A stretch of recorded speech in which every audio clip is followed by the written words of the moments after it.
안녕하세요. 사람의 무서운 속내에 혀를 내둘렀던 70대 초반 여자입니다. 저는 나름대로 큰 우여곡절 없는 삶을 살아왔어요. 평범한 집 둘째 딸로 태어나 성실하고 다정한 회사원 남편과 두 딸을 낳고 화목하게 살았죠. 세상에서 가장 어려운 것이 평범하게 사는 일이라고 하지 않습니까? 저는 이 행운 같은 삶을 아마 죽을 때까지 이어갈 수 있을 거라고 생각했어요. 하지만 집안에 가족 하나가 잘못 들어오며 제 인생에도 큰 근심거리가 생기게 됐죠. 그리고 저는 그놈으로 인해 모골이 송연해지는 경험까지 하게 됐는데요. 그놈과의 인연에 대해 속 시원히 이야기해보려고 합니다. 주부로 살던 전 10여 년 전 한 건물에 세를 얻어 로또방 운영을 시작했어요. 애들도 다 컸겠다. 저도 제 손으로 돈을 벌고 싶었거든요. 남편과 노후 대비 목적으로 사둔 땅에서 조금씩 임대료를 받긴 했지만 직접 돈을 버는 일은 또 다른 일이니까요. 저도 늦게나마 사회 한 기퉁이에서 제 역할을 해내고 싶었죠. 그렇게 시작한 로또 가게 일을 저는 무려 70이 넘은 지금까지 하고 있답니다. 약 20년이 조금 안 되는 긴 세월이었던지라 제 가게에선 1등이 무려 3번이나 나왔었어요. 2등, 3등 또한 꽤 여러 번 나왔었죠. 그리고 그런 기적이 펼쳐지기까지 얼마나 많은 손님들이 제 가게를 스쳐갔겠습니까? 저는 정말 다양한 손님들을 많이 봐왔어요. 당첨된 후 기뻐서 오열까지 하던 사람, 지나치게 로또에 기대를 걸었다가 좌절하는 사람, 너무 실망한 나머지 제게 화를 내던 사람, 또 그 사람을 말려주던 고마운 사람 등등 제 가게엔 정말 많은 사람들이 다녀갔습니다. 그 작은 종이 조각 하나가 얼마나 많은 사람들에게 힘도 절망도 줄 수 있는지 저는 10수년 동안 지켜봐왔던 거예요. 절망하는 사람들을 보면 마음이 아프다가도 기쁜 나머지 눈물까지 흘리는 사람들을 보면 제 가슴까지 벅차오르는 기분이었죠. 저는 제 가게가 단순한 로또방이 아니라 사람들의 인생을 품는 곳이라고 생각했습니다. 저는 항상 손님들을 마음속으로 응원했어요. 그리고 그런 좋은 마음에 대해 보답받은 것처럼 제 자식인 딸들은 시간이 흐르면 흐를수록 더욱 착한 심성을 가져주었죠. 장모님, 능력 있고 성격도 좋은 사위 왔습니다. 어머, 자기 입으로 능력 있고 성격도 좋대. 엄마, 제부 너무 웃기지 않아요? 왜? 엄만 우리 사이 마냥 귀엽고 예쁘기만 한데. 그리고 진짜로 우리 사이 성격도 좋고 능력도 있잖아. 그렇지, 김서방? 두 딸 중 먼저 결혼했던 건 의류회사에 다니던 작은 딸이었습니다. 작은 딸은 대학 시절부터 사귀던 작은 사이와 나이 31에 웨딩 마치를 올렸어요. 성격도 좋고 서글서글했던 작은 사이는 저희 부부에게 잘했을 뿐 아니라 큰딸과도 참 잘 지내더군요. 둘이 나이도 같았고 작은 사이는 약사, 큰딸은 대학병원 간호사이다 보니 통하는 부분도 꽤 많았던 모양이더라고요. 그렇게 우리 가족은 모두 사이를 좋아했습니다. 게다가 작은 딸이 잘생긴 손자까지 낳자 집안엔 완전히 웃음꽃이 피었죠. 새로운 가족이 집안에 들어온다는 건 이렇게 행복한 일이구나 하는 생각이 들었어요. 때문에 저도 남편도 언젠가 큰딸이 결혼하면 생길 큰 사위에 대한 기대가 컸습니다.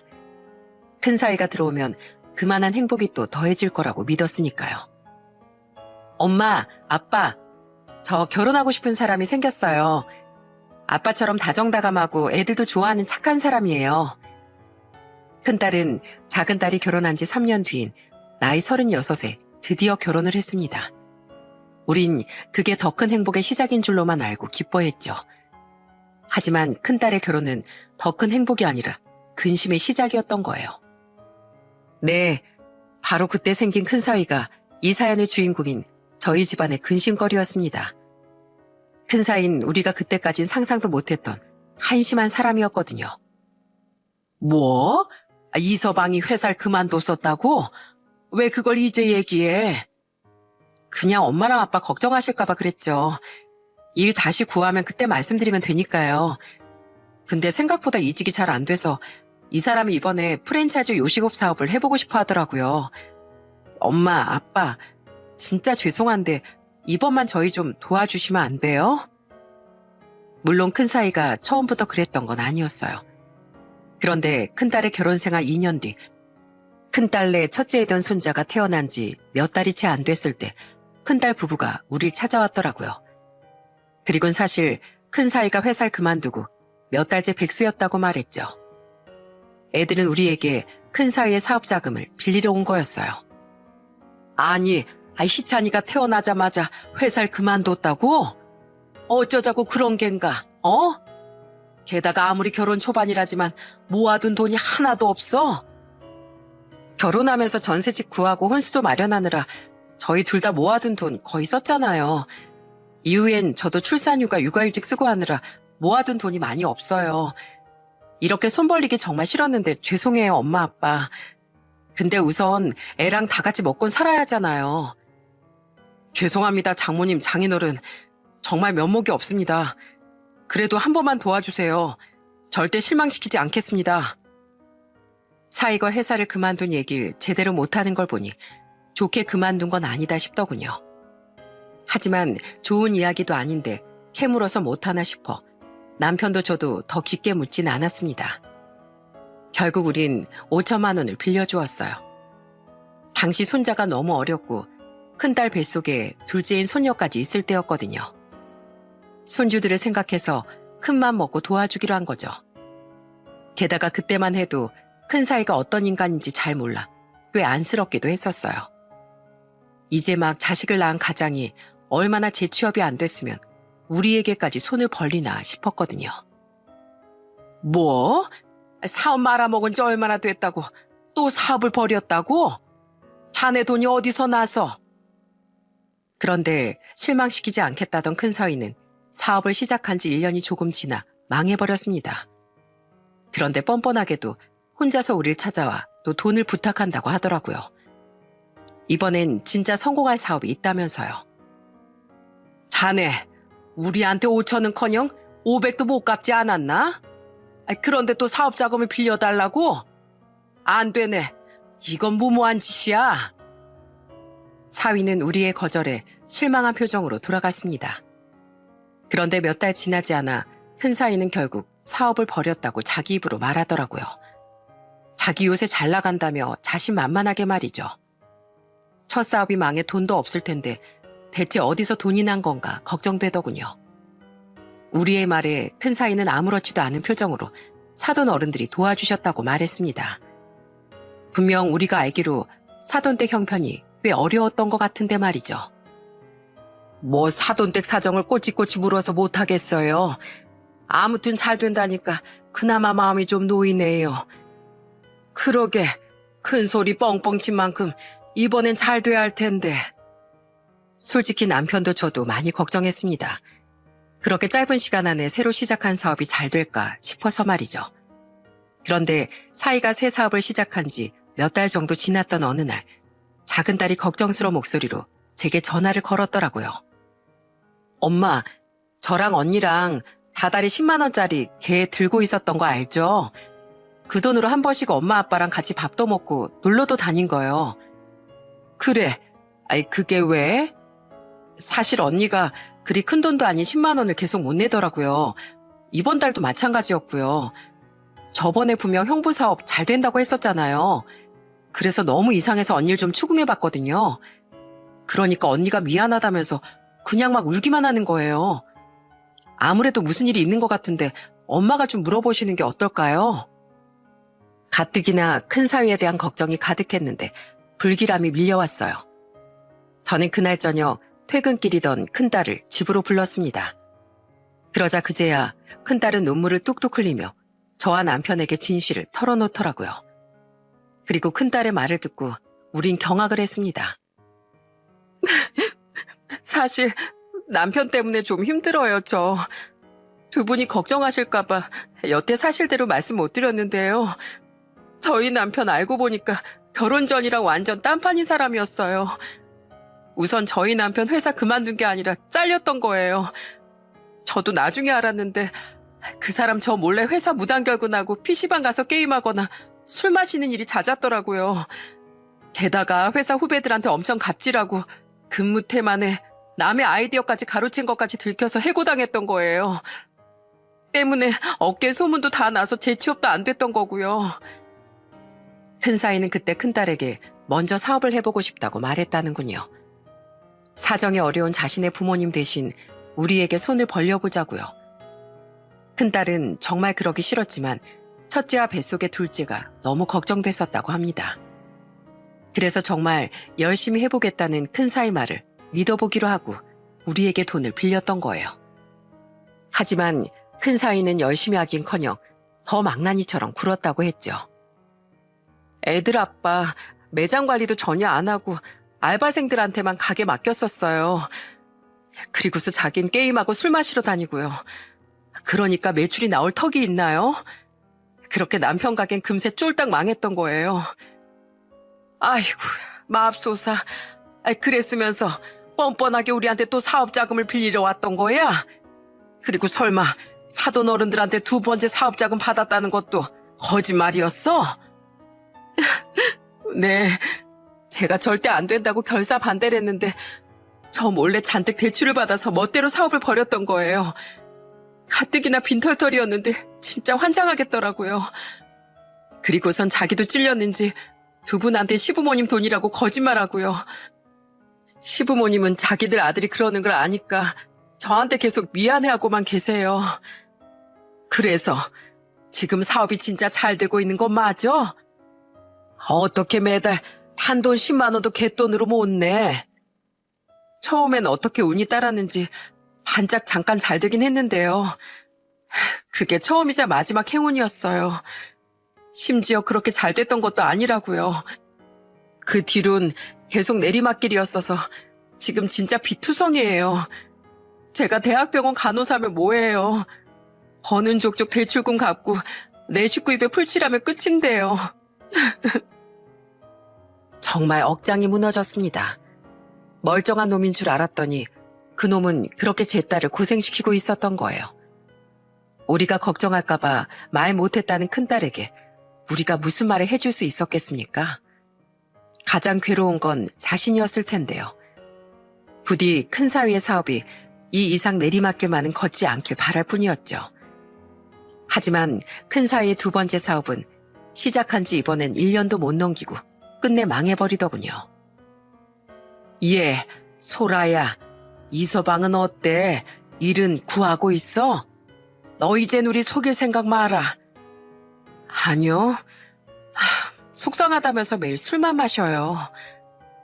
큰딸에게 물으니 큰사위는 아무런 일도 하지 않고 백수 생활에 돌입했다고 했습니다. 집을 주저앉은 장본인이 그러고 있다니 얼마나 속이 탔겠어요. 결국 저와 남편은 큰사위를 집으로 호출했어요. 그래도 남의 집 귀한 자식이니 잠자고 지켜보려고 했는데 더 이상 부모로서 관여를 안 할 수가 없겠더라고요. 자네, 우리가 참다 이건 도저히 아닌 것 같아서 불렀네. 아이고, 술 냄새야. 자네 대낮부터 술 마셨나? 예, 인생이 처량해서 좀 마셨습니다. 그런데 뭐가 아닌 것 같다고 말씀하시는 거예요? 그걸 몰라서 묻나? 자네, 우리가 분명 두 번째 사업한다고 할 때 반대하지 않았어? 그런데 우리한테 거짓말까지 하면서 기어코 빚내서 또 사업을 하더니 이렇게 말아먹지 않았나? 그전 사업도 잔뜩 게으름만 피우다가 말아먹은 거라며? 그랬으면 우리 딸이랑 손주들한테 미안해서라도 정신 차리고 나가서 막노동이라도 해야 할 거 아닌가? 대리운전이라도 뛰든가. 애들을 생각해서라도 자네가 이러면 안 되지. 가장 이렇게 책임감 없어서야 되겠어? 속상하면 집에서 좀 쉴 수도 있죠. 그리고 제가 사업을 좀 해보니까 전 남의 밑에서 일하는 건 안 맞는 사람인 걸 알았는데 어쩌라고요? 그리고 왜 저한테만 그러세요? 지금 장인어른도 아무 일 안 하시잖아요.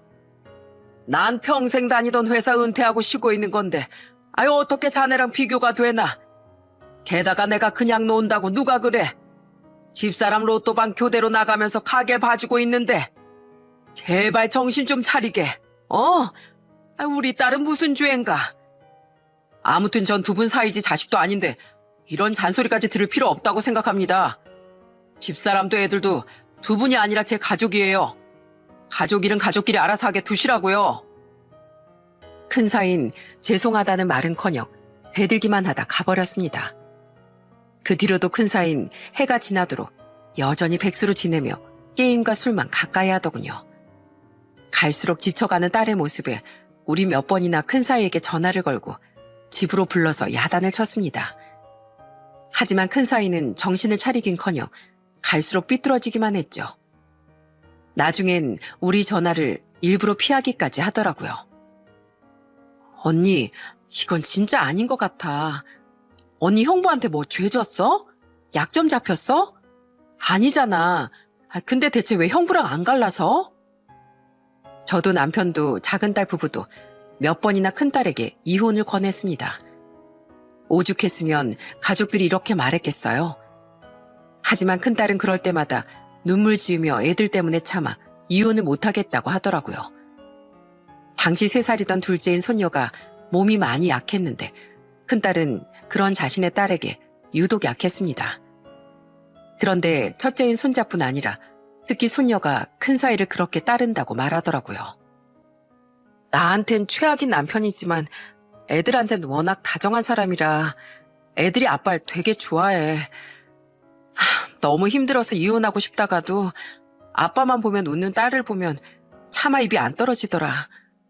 아빠를 좋아하는 이 어린애들한테 나 혼자 편하자고 아빠를 뺏는 것도 맞나 싶고 소민이 너랑 부모님한텐 항상 미안한 마음뿐이야. 결혼해서 잘 사는 모습을 못 보여줘서. 다 큰 딸을 억지로 이혼시킬 수도 없는 노릇이고 속이 터졌습니다. 그런데 가뜩이나 큰 사이 때문에 골치 아파 죽겠는데 더한 불행이 우리를 찾아오더군요. 바로 남편이 병으로 쓰러진 거예요. 나이가 72이던 남편은 건강을 회복하지 못하고 병원 신세를 지게 됐죠. 그 뒤 남편은 입원과 퇴원을 반복하며 무려 1년간 투병을 해야 했습니다. 저 장모님, 제가 부탁드릴 일이 있어서 좀 찾아왔는데요. 가게 운영하랴 남편 간병하랴 정신이 없었습니다. 그런데 그 와중에 큰 사이가 절 찾아오지 않겠어요? 설마 양심이 있으면 이 상황에 돈 얘기를 하진 않겠지 싶었는데 큰 사인 제 예상을 벗어나지 않더라고요. 큰 사인 이번엔 분명 크게 터질 주식 종목이 있다며 제게 돈을 부탁했죠. 돈이 필요하면 나가서 정직하게 노동을 해. 난 돈 못 주니까 이만 가게. 처음은 좋게 돌려보냈습니다. 정말 그때 남편 걱정에 진이란 진은 다 빠져 있었거든요. 그런데 사이는 굴하지 않고 몇 번이나 찾아오더라고요. 결국 저는 화가 폭발해 손에 잡히는 물건은 죄다 던지며 큰 사이를 쫓아냈습니다. 어찌 사람이 그렇게 헛된 꿈만 꿔? 집안을 풍비박산 내놨으면 이런 시간에 한 푼이라도 더 벌 생각을 해야지.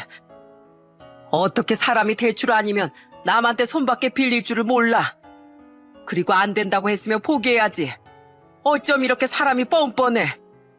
쓰러진 자네작인 병문안은 여태 딱 한 번 왔었으면서 인두껍을 쓰고 제발 그렇게 살지 말게. 아 진짜 말씀을 왜 그렇게 심하게 하세요? 예, 갑니다. 가요. 장모님은 더 이상 제 장모도 뭣도 아니에요. 사이가 어려우면 도와줄 줄도 알아야지. 정말 서운합니다. 그놈은 발끈하며 저런 못돼 처먹은 말을 하고 돌아갔어요. 큰딸은 그 사람이 또 찾아갔냐며 제게 눈물로 용서를 구하더군요. 이젠 이혼하라는 말하기도 지쳐 저는 그냥 전화를 끊어버렸습니다. 부모 뜻대로 될 수 없는 게 자식이라지만 어쩌다 착한 딸이 그런 놈을 만났나 싶어 억장이 무너졌죠. 여보, 이게 무슨 날벼락이에요. 예. 아까 제가 남편이 1년 동안 투병을 했다고 했죠. 남편은 결국 투병 1년 만에 생을 마감하고 말았습니다. 원인은 남편이 앓고 있던 병이 아니라 바로 당시 크게 유행하던 마스크 시국에 바로 그 병이었죠. 면역력이 떨어질 대로 떨어져 있던 남편은 그 무서운 병을 이기지 못하고 고작 3주 만에 우리 곁을 떠난 거예요. 당시 그 병으로 세상을 떠난 수많은 고령의 사람들 중 하나가 바로 제 남편이었던 겁니다. 너무 순식간에 일어난 불행이라 우린 남편에게 제대로 된 마지막 인사도 못했죠. 그때 더 기가 찼던 건 장례식장에서의 큰 사위의 행동이었어요. 여보, 제발 술 좀 그만 마셔. 어? 사람들이 흉봐. 이거 다 공짜잖아. 어차피 내 조문객은 2명밖에 안 왔는데 심심해 죽겠다고. 이럴 때 공짜 술이라도 마셔야지. 큰 사위는 장례식장의 술을 모조리 독내려는 사람처럼 미친 듯이 술을 마셔댔어요. 눈치를 보며 타박하던 큰딸과 큰 사위의 대화를 듣고 정말 기가 찼죠. 하도 우느라 기운이 다 빠졌던 저는 그런 큰 사위에게 소리칠 힘도 없었습니다. 하지만 보다 못한 작은 사위와 작은 딸이 그런 큰 사위를 꾸짖으며 쫓아내더라고요. 형부, 우리 아빠가 돌아가신 게 그렇게 신나요? 남의 상갓집에 가도 형부처럼 그러지 못할 거예요. 사람들 보기 창피하니까 술 마시려면 집에 가서 마시든가 하세요. 처제, 나 처제 형부야. 처제 부모님이 나 무시한다고 처제까지 날 무시해? 제 아내한테 괜한 트집 잡지 마세요. 형님이 무시받을 행동을 지금 하고 계시잖아요. 저희 장인어른 마지막 가시는 길에 형님한테 그런 취급 받을 정도인 분 아니셨습니다. 장인어른께 죄송해서라도 저도 더 이상 형님을 두곤 못 보겠네요. 어서 여기서 나가세요. 술이라도 깨고 오시라고요. 큰 사위는 술에 취해 욕짓거리를 하며 나가버렸습니다. 그러자 자신들의 아빠를 보고 큰딸의 아이들이 큰딸에게 안겨 엉엉 울었죠. 그렇게 아빠를 좋아했던 손주들도 5살, 4살이 되도록 자라며 서서히 자신들의 아빠에게 등을 돌렸던 거예요. 그만큼 큰 사이인 날이 갈수록 엉망인 인간이 되어갔으니까요. 엄마, 밥은 좀 드셨어요? 제가 반찬 좀 해왔어요. 출근길이라 같이 못 먹지만 꼭 끼니 거르지 말고 챙겨 드세요. 엄마까지 기운 못 차리고 아프시면 저 진짜 못 살아요. 착한 딸들과 작은 사이인 혼자 남은 절 많이 챙겨주었습니다. 특히 일하는 대학병원이 저희 집에서 멀지 않던 큰딸은 한동안은 하루에 2번 출퇴근길에 꼬박꼬박 저희 집에 들러 저를 보고 갔죠. 교대 근무하며 출퇴근하고 애들 보기도 힘들 텐데 그런 딸에게 너무 고마웠어요.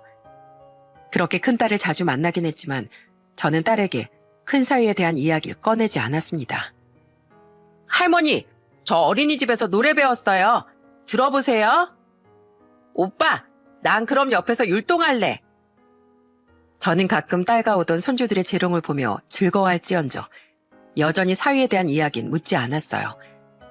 제게 장모도 아니라고 소리쳤던 사위는 남편의 장례식 이후 한 번도 저희 집에 온 적이 없었죠. 제 생일이든 명절이든 말입니다. 그런 사이가 괘씸하면서도 차라리 안 보는 게 낫겠다 싶더라고요. 좋은 이야기도 아닌 걸 끄집어내 딸의 속을 상하게 하고 싶지도 않아 아예 묻지도 않은 거죠. 그건 작은 딸과 작은 사이도 같은 마음이었는지 큰 사이는 서서히 우리 가족에게 암묵적 금기어가 되어갔어요. 차라리 큰 사이가 이렇게 조용히 남남이 되어 집안에 평화가 찾아오길 얼마나 바랬는지 모릅니다. 예? 정말 그 땅이 개발구역으로 지정됐다고요? 세상에나 정말 오래 살고 볼 일이네. 그죠? 그러니까 사모님 기회가 왔을 때 얼른 잡으세요.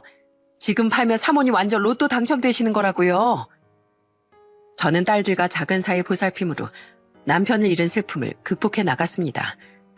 그런데 남편이 세상을 떠난 지 1년쯤 뒤 저는 부동산에서 놀라운 연락을 받았어요. 제가 남편과 함께 노후자금 목적으로 사뒀었던 땅 기억하십니까? 바로 그 땅이 개발 확정이 됐다며 땅을 팔라고 부동산에서 전화가 왔던 거예요. 이게 무슨 일인가 싶어 어안이 벙벙했습니다. 이런 놀라운 행운이 제게 찾아오다뇨. 저는 그 기회를 놓치지 않고 큰 시세 차익을 보며 땅을 팔았어요. 정말 내 주제에 이런 큰 돈을 만져보는 날이 오는구나 싶었죠. 그리고 저는 땅을 판 지 1년 뒤 건너 소개를 받아 4층짜리 건물을 하나 매입했습니다. 평소 부동산에 관심이 있었지만 건물 매입은 꿈도 꾸지 못했었는데 그렇게 전 꿈만 같던 건물주가 된 겁니다. 여보, 당신이 옆에 있었으면 얼마나 좋아했을까요? 오늘따라 당신이 너무 그립네요. 얼마나 좋았으면 저는 남편을 그리며 눈물까지 흘렸어요. 물론 밖에 돌아다니다 보면 널려있는 게 건물입니다.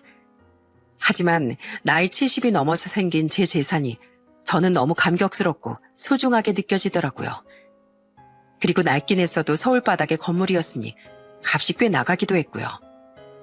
저는 위층들은 원래 건물에 들어와 있던 임대인들에게 쭉 세를 주었습니다. 그런데 제가 건물을 매입한 지 얼마 되지 않아 1층 세입자가 나가며 1층만 공실이 되더라고요. 때문에 저는 절차를 거쳐 제 로또 가게를 그곳으로 옮겼어요. 그렇게 저는 나이 71에 제 건물에서 새 출발을 하게 된 거죠. 예, 소라야. 이서방한 땐 절대 내가 건물 샀다는 말 하지 말거라. 분명 안면 몰수하고 돈 달라고 올 것 같으니까. 절대 안 하죠. 걱정 마세요, 엄마. 저는 가족들에게 절대 큰 사이에게만은 말하지 말라고 신신당부를 했습니다. 그런데 건물을 매입한 지 얼마 지나지 않아 2년 만에 큰 사이가 찾아왔더라고요. 그리곤 갑자기 의아해하는 저에게 큰 꽃다발을 내밀지 않겠어요? 이게 뭔가? 보면 모르세요. 꽃다발이잖아요. 장모님 꽃 좋아하시잖아요. 그러니까 2년 만에 찾아와서 왜 갑자기 나한테 이걸 주냐고? 백수인 자네가 돈은 어디서 나서? 인터넷 게임 아이템 팔아서 조금 벌었어요. 저 장모님 그동안 저한테 화 많이 나셨었죠? 일전엔 제가 정말 죄송했습니다. 장모님은 제 장모님도 아니라고 화냈던 거예요. 솔직히 그땐 자존심도 많이 상하고 화가 나서 홧김에 그런 소리를 했던 거예요. 장인어른 장례식 때도 제가 너무 철이 없었습니다. 죄송해요. 갑자기 왜 이래? 아니 무슨 바람이 불어서. 그냥 생각해보니까 제가 너무 못난 사이였더라고요. 그래서 장모님께 늦게나마 꼭 사과드리고 싶었는데 너무 죄송해서 찾아오기가 힘들더라고요. 그래서 이제서야 용기 내서 이렇게 찾아뵌 거예요. 장모님, 저 이젠 진짜로 변하겠습니다. 일도 구해서 열심히 하고 애들 엄마한테도 좋은 남편이 되도록 노력할게요. 글쎄, 난 자네 말 못 믿겠네. 자네가 정 변하고 싶다면 어디 해보게. 자네가 진짜 새 사람이 될 건진 세월이 말해주겠지. 사위는 대뜸 그동안 죄송했다고 말하며 이젠 변하겠다고 하더군요. 하지만 제가 한두 번 속겠습니까? 그런 사위의 말을 믿을 수가 없었어요. 사위는 제 눈치를 보며 이런저런 얘기를 하더니 멋쩍은 표정으로 돌아가더라고요. 그 이야기를 큰딸에게 해주니 큰딸 또한 의아한 듯 말했죠. 그 사람이 웬일로 엄마가 무슨 걸 좋아하냐고 묻긴 했는데 저도 왜 그러는지는 모르겠네요. 그렇다고 진짜 그 사람이 직장을 구한 것도 아닌데요. 근데 엄마, 절대 남편한테 돈 주시면 안 돼요? 아셨죠? 당연하지. 내가 돈을 왜 주니? 아무튼 너도 갑자기 이서방이 왜 그러는지 모른다면 됐다. 와서 뭔가 잘못을 하고 간 것도 아닌데 뭐가 문제겠니? 갑자기 큰 사이가 왜 이러는 건가 찝찝하기도 했습니다. 그리고 그 뒤로도 큰 사이는 무려 3번이나 절 찾아와 계속 알랑방귀를 끼더라고요. 장모님, 제가 어깨 주물러 드릴게요. 그 연세 계속 일하느라 힘드시죠? 됐네. 아예 안 힘들어. 자네 대체 왜 자꾸 오는 겐가? 그냥 이제라도 장모님이랑 더 가까워지고 싶어서 그러죠. 자네 편한다며 이럴 시간에 일을 구하러 다녀야 하는 거 아닌가? 구하곤 있는데요. 취직이라는 게 말처럼 쉽지가 않네요. 사실 제가 길눈이 어두워서 대리운전은 사고 날까봐 못해요. 허리 디스크가 있어서 막노동은 꿈도 못 꾸고요. 아휴, 새 출발하기가 마음처럼 되지 않네요, 장모님. 부모님도 제가 정신 차리다고 하니까 도와주고 싶어 하시는데 사정이 안 돼서 답답해 하세요. 너무 부담스러웠습니다. 그때 사이가 제가 아니라 딸과 손주들을 위해 변하는 모습을 보였다면 그래도 조금 마음이 열렸을 거예요. 그런데 말만 이래서 힘들다 저래서 힘들다 하는 큰 사이가 저는 여전히 못 믿었더라고요. 그런데 저를 4번째 찾아온 날 큰 사이는 제게 웬 영양제 하나를 건네더군요. 장모님, 이거 진짜 좋은 영양제인데요. 어렵게 구한 거니까 꼭 챙겨 드세요. 아셨죠? 영양제? 무슨 영양제인데? 관절에 좋은 거예요. 장모님도 아직 정정하시지만 이제 관절 같은 거 잘 챙기셔야 하잖아요. 비싼 거니까 제 아내나 처제 부부가 와도 못 먹게 꽁꽁 숨겨두세요. 아셨죠? 걔들이 내 영양제를 왜 뺏어 먹어? 그리고 나 아무거나 못 먹네. 나 당뇨 있는 거 알지? 요새 당뇨가 심해져서 먹는 것도 엄청 가려서 먹고 있어. 저도 알아요. 집사람이 장모님 걱정된다면서 말해줬거든요. 제가 뭐 아무거나 사왔겠어요? 이거 당뇨에도 되게 좋은 영양제래요. 꼭 하루도 거르지 말고 챙겨 드세요. 아셨죠? 지금 제가 보는 앞에서 하나 드셔보실래요? 이따 먹음새, 이따. 저는 자신이 보는 앞에서 먹어보라는 큰사의 말을 거절하고 돌려보냈습니다. 솔직히 누가 주는 음식을 함부로 먹는 거 아니라고 하지 않습니까? 게다가 당뇨가 심했던 저는 꺼진 불도 다시 봐야 할 정도로 먹는 걸 조심해야 했어요. 그런데 그 와중에 원래도 신뢰하지 않았던 큰사이의 말이 영 못 믿었더라고요. 큰사이가 돌아간 후 약통을 보니 해외에서 구한 건지 죄다 영어로 쓰여 있더군요. 배움이 짧고 특히 영어는 젬병이었던 전 고민 끝에 약사였던 작은 사위에게 영양제 통 사진을 찍어 보냈습니다. 그러자 잠시 뒤 작은 사위에게 곧장 전화가 걸려왔어요. 이걸 형님이 선물이라고 주고 가셨다고요? 그래. 이서방이 자꾸 안 하던 짓을 하니까 수상쩍기도 하고 이게 뭔지 제대로 알긴 하고 먹어야 할 것 같아서 자네한테 물어봤어. 뭐 이서방 말론 이게 관절하고 당뇨에 좋다는데 정말인가? 그리고 얼마나 비싼 거길래 자네랑 딸들한테도 숨겨놓고 먹으래? 아이 부담스럽게. 제 말에 작은 사위는 잠시 난감한 듯 말이 없더군요. 그리고 이내 들려온 작은 사위의 말에 저는 깜짝 놀라고 말았어요. 장모님, 이건 글루코사민이라는 영양제예요. 글루코사민은 보통 관절 건강에 좋은 성분으로 알려져 있는 건 맞아요. 많은 사람들이 관절염이나 관절 통증 완화를 위해 복용하기도 하고요. 하지만 당뇨 환자한테 좋다는 건 말도 안 되는 소리예요. 글루코사민이 혈당 수치에 영향을 줄 수 있다는 연구들이 있거든요. 정확히는 글루코사민이 당뇨 환자들에게 혈당을 상승시킬 가능성이 있다는 거죠. 이게 모든 사람에게 동일하게 적용되는 건 아니지만 장모님처럼 당뇨가 특히 심한 분들은 조심하는 게 좋은 영양제예요. 혹시 운이 나쁘면 장모님처럼 연세 있고 당뇨도 심한 분들께는 쥐약이 될 수도 있으니까요. 뭐? 그럼 이서방이 일부러 내 당뇨를 악화시키려고 이걸 줬다는 거야? 당뇨에 좋다는 거짓말까지 하고? 의심쩍긴 하네요. 인터넷만 검색해봐도 당뇨에 나쁠 순 있다는 정보는 있지만 좋다는 정보는 찾을 수 없었을 테니까요. 형님 뭔가 너무 수상쩍은데요? 그 영양제는 우선 절대 드시지 마세요, 장모님. 너무 놀라서 전화를 끊고 나서도 저는 잠시 자리에 굳어 있었습니다. 누군가 아기를 가지고 제 건강을 해칠 거라는 생각은 정말 해본 적이 없었거든요. 그냥 넘어가기엔 도저히 심장이 떨려서 그럴 수가 없겠더군요. 결국 저는 그날 저녁 큰딸 부부와 작은딸 부부를 집으로 불렀습니다. 장모님, 아까 낮에 만났는데 그새 제가 보고 싶어서 부르신 거예요? 처제네도 왔네? 오랜만이야. 장모님, 근데 무슨 중요한 이야기를 하시려고 다들 부르셨어요?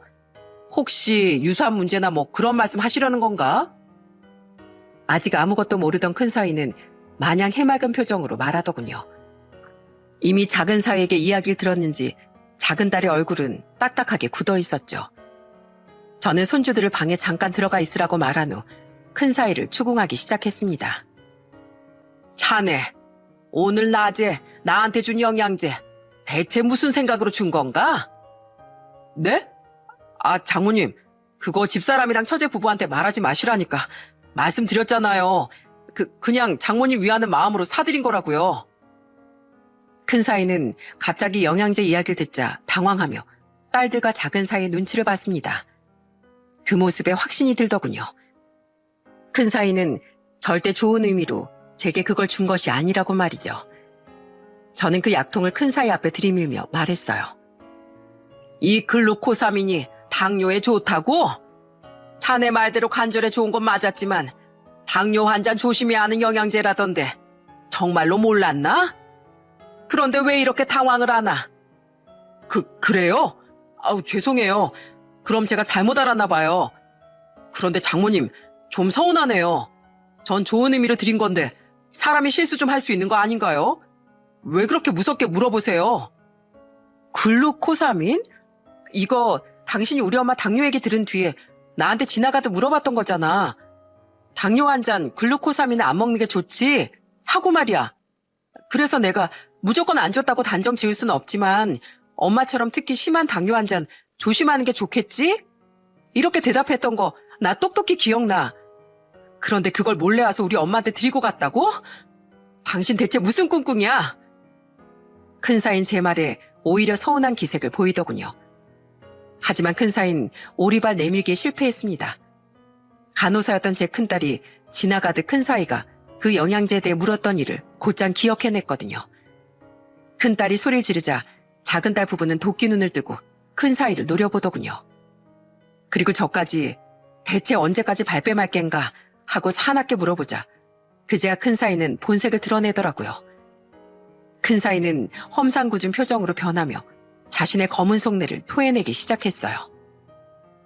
아, 진짜 그걸 기억했어? 아, 진짜 인생 뜻대로 안 되네. 예, 그래요. 저 알고 드렸습니다.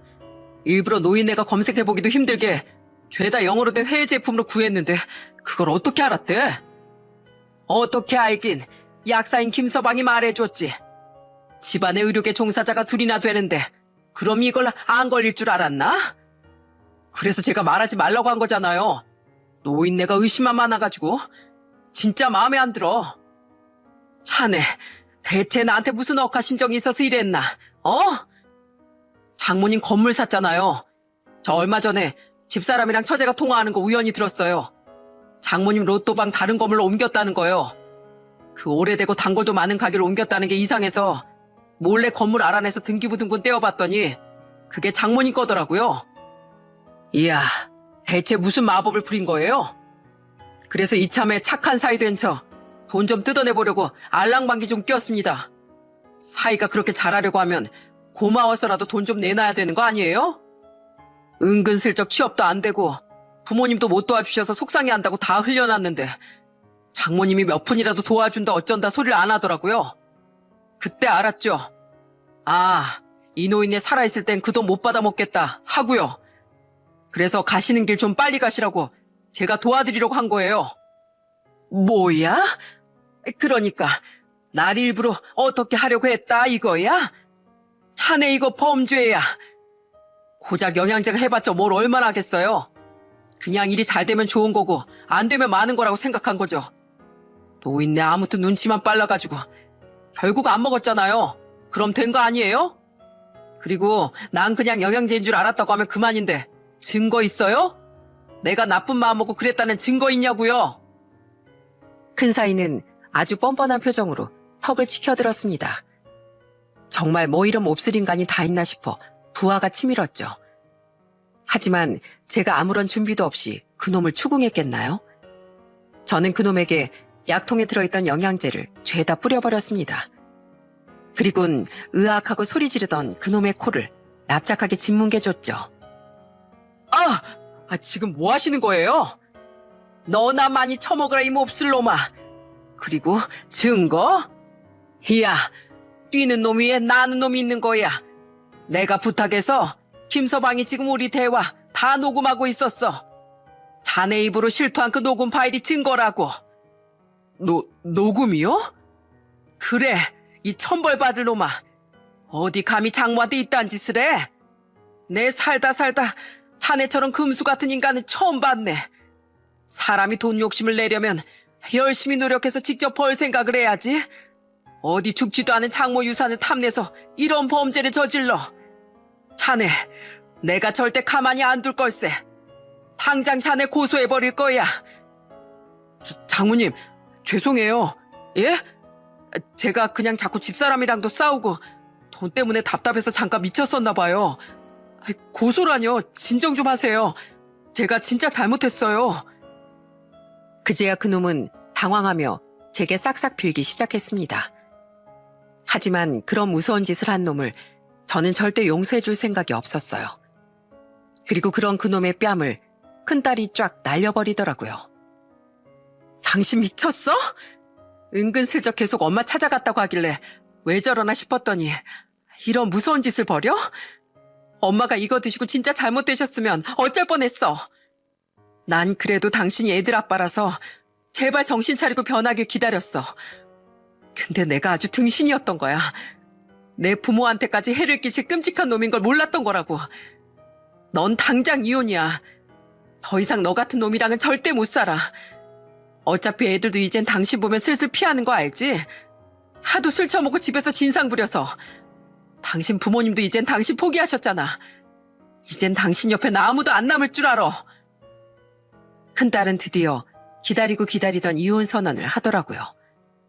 큰사위는 뺨을 맞았다는 것보다 이혼 선언을 당한 게 더 충격적인 것 같더군요. 여보, 이혼이라니? 당신만은 평생 내 옆에 있어줄 줄 알았는데 우리가 어떻게 이혼을 해? 나 완전 빈털터리의 빚쟁이인 거 알잖아. 그런데 이혼하면 난 뭐 먹고 살라고? 그건 당신이 알아서 해야지. 내가 당신 돈줄이야? 꿈깨 이 한심한 인간아. 언니 말 한번 시원하게 잘했다. 그래, 저런 놈이랑은 진즉에 이혼했어야지. 이 아이 쓰레기야. 감히 우리 엄마한테 그딴 짓을 하고도 언니한테 빌어먹을 생각을 해?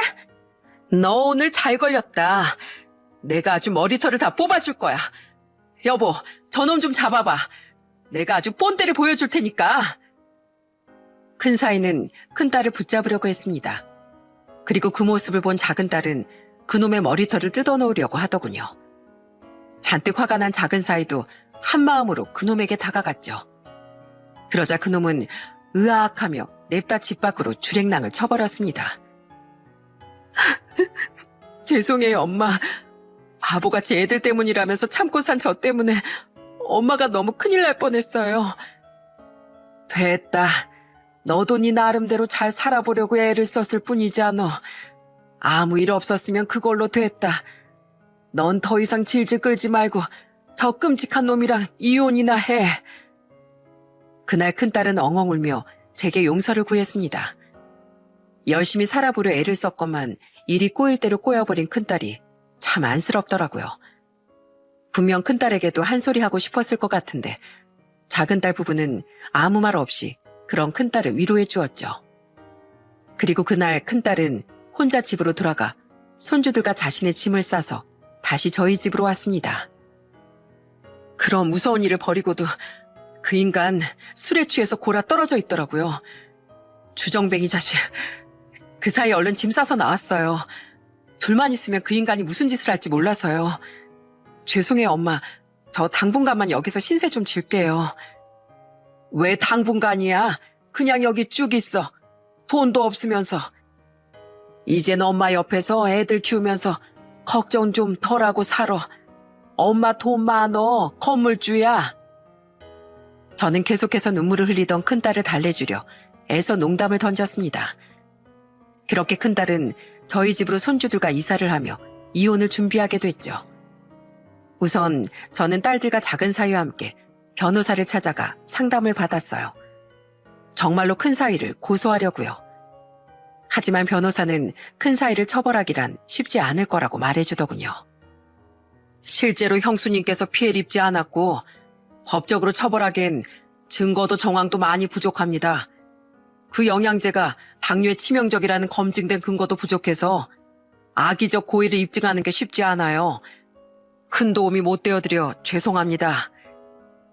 어떻게든 그놈에게 벌을 주고 싶었건만 아쉽기 짝이 없었습니다. 그런데 호랑이도 제 말하면 온다고 하나요? 그날 집으로 돌아오는데 그놈이 집 앞에서 우릴 기다리고 있더라고요.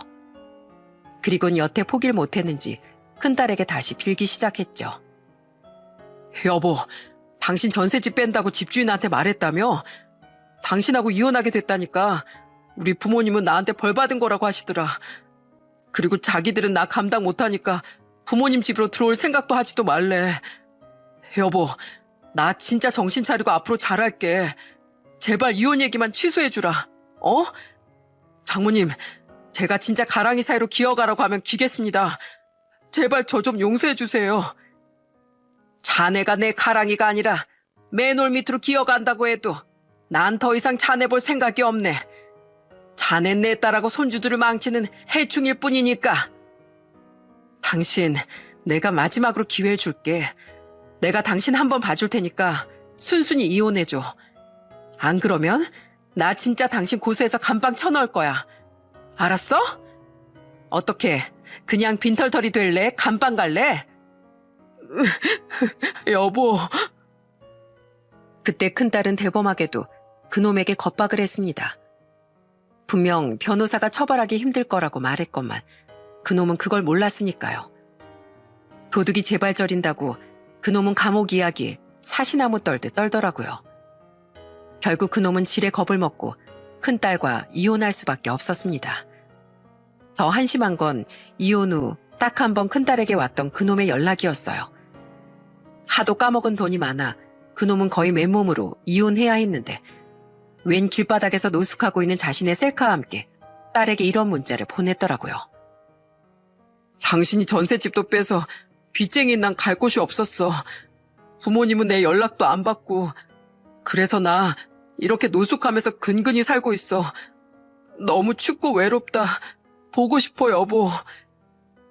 한심하게도 그놈은 딸에게 불쌍한 척을 하며 연민을 사려고 했던 모양이에요. 하지만 큰딸은 제가 보는 앞에서 이런 답장을 하곤 그놈 번호를 차단해버리더군요. 너랑 딱 어울리는 집이다, 이 범죄자 자식아. 그 와중에 휴대폰 요금은 내고 있냐? 아직 배가 덜 고팠네. 그렇게 우리 집안의 골칫덩이였던 큰사인 비참한 최후를 맞게 됐습니다. 큰사이가 아직까지 노숙을 하고 사는지 어쩐지 모르겠어요. 하지만 저는 저를 장모로도 생각지 않았던 그놈에게 더 이상의 관심은 끄기로 했죠. 그 사건으로부터 1년이 지난 지금 저는 큰딸과 손주들과 즐거운 나날을 보내고 있습니다. 할머니, 우리 종이접기예요. 저 비행기 짱 잘 접어요. 그랬어? 할머님 배 잘 접는데 우리 비행기가 이기나 배가 이기나 시합해 볼까? 우리 예빈인 오빠 응원해 줄래? 할머니 응원해 줄래? 할머니요. 전 오빠보다 할머니가 더 좋아요. 다행히 손주들은 아빠 이야기를 꺼내진 않고 잘 지내주고 있어요. 특히 많이 건강해진 손녀는 틈만 나면 제 등에 업히려고 드는 애교쟁이죠. 또한 큰 사이가 없으니 조금 멀어졌던 큰딸과 작은딸 부부의 사이도 전처럼 다시 가까워졌답니다. 처형, 아무리 일하는 것도 좋지만 건강관리도 꼭 신경 써야 돼요. 얼굴에 팩도 자주 해서 외모 관리도 해주고요. 누가 처형하고 절 동갑이라고 생각하겠어요? 밖에 나가서 물어봐. 10이면 10명 다 내가 제부 동생 같다고 할걸? 왜 밖에 나가서 물어봐요. 세상에서 이 사이를 제일 예뻐한 우리 장모님께 여쭤보면 되죠. 장모님, 이 사이가 어려 보여요? 아니면 처형이 어려 보여요? 이 애끼, 이제 쭈그렁 할머니 될 일만 남은 장모 앞에서 뭐 물어보는 게 없어. 내 눈엔 둘 다 젊고 예뻐. 둘이 괜히 서로 사이 좋으면서 그런 일로 투덕대긴. 특히 큰딸과 작은 사이는 전처럼 장난스럽게 흉도 보고 때론 편먹고 작은 딸을 놀리며 다시 사이가 아주 좋아졌습니다. 그런 모습을 보며 저와 작은 딸은 즐겁게 웃곤 하죠. 이렇게 저희 집은 큰 사이가 없어지며 다시 웃음을 되찾았어요. 이 자리에 지금 남편이 함께가 아닌 것이 슬프기도 합니다. 그래도 저는 돌고 돌아 다시 찾은 이 평화를 오래도록 지켜나갈 생각이에요. 딸들과 사이가 슬퍼하지 않도록 당뇨와 건강관리도 열심히 하면서 말이죠. 여러분, 저는 로또를 파는 상인이지만 세상의 로또는 이 종이 복권만이 아니라고 생각합니다. 제가 한순간에 일확천금을 만지게 된 것처럼 우리의 주위엔 수없이 많은 로또 당첨의 기회가 있죠. 비단 물질적인 것이 아니라도 좋은 배우자를 만나 인생이 더없이 활짝 피는 거, 착한 아이들을 낳고 새 행복에 눈을 뜨는 거 등등 추상적인 일도 모두 포함해서 말입니다. 하지만 그 어떤 로또이든 간에 기적은 항상 준비된 사람에게 찾아오는 거라고 생각합니다. 좋은 사람을 만날 수 있도록 나 자신부터 좋은 사람이 되어 있는 것. 저처럼 오랜 시간을 인내하며 땅에 투자를 하는 거. 하다못해 자신의 다리로 로또 가게를 찾아가 내 돈으로 로또를 사는 것 등등. 기적을 잡기 위해선 최소한의 노력이 필요한 법이잖아요. 제 큰 사위는 기적을 바라면서도 아무런 노력도 하지 않았기에 그런 못된 욕심에 사로잡힌 거예요. 허황된 욕심은 그렇게 사람을 수렁으로 끌어들이는 법이니까요. 그러니 많은 사람들이 제 사연을 듣고 모두 가정없는 결과를 욕심내지 않으셨으면 좋겠습니다. 부디 그렇게 제 큰 사위처럼 돌이킬 수 없는 길로 들어서지 말고 꼭 결과보다 값진 과정을 찾으시길 바랍니다. 누군가에게 꿈과 희망을 파는 사람으로서 여러분에게 곧 찾아갈 기적을 응원하겠습니다. 모두 행복하시고 건강하세요.